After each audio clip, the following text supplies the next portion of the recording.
This entire song is about the repetition of cycles and coming up on their end. Again and again they pair stanzas or lines in intentional repetition.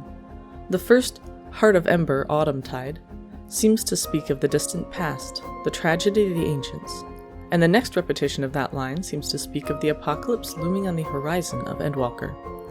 Fade away, as the Ascians and ancients are set to do. Stories sown along the Warrior of Light's journey.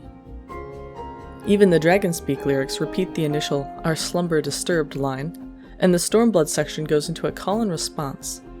At present, it's difficult to say which perspective, or perspectives, it's intended to be from, but it fits in several ways with both the ancients and Sundered Life, and the blood imagery is fascinating both from the idea of a baptism of blood and that of bloodlines.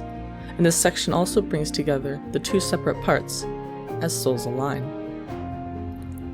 The jubilation is again in two parts, and the first part seems to speak of the ancients. Zodiark's creation could be the Song of Hope, or perhaps this refers instead to Vena's group, though the standing tall makes me think quite a lot of Tomorrow and Tomorrow in the ancients and Ascians.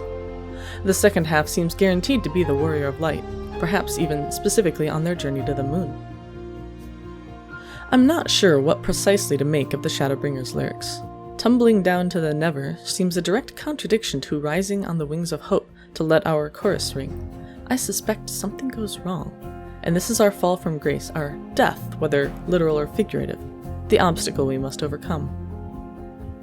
Also, if that odd dungeon with the black spheres ends up being called the Never, I will scream. The last four stanzas really do forge ahead.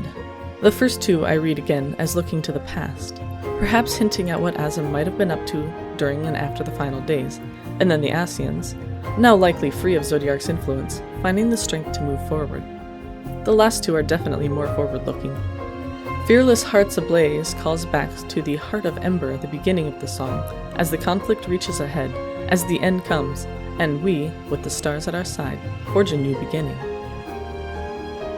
Overall, this piece epitomizes the themes of remembering the past but looking and moving toward the future.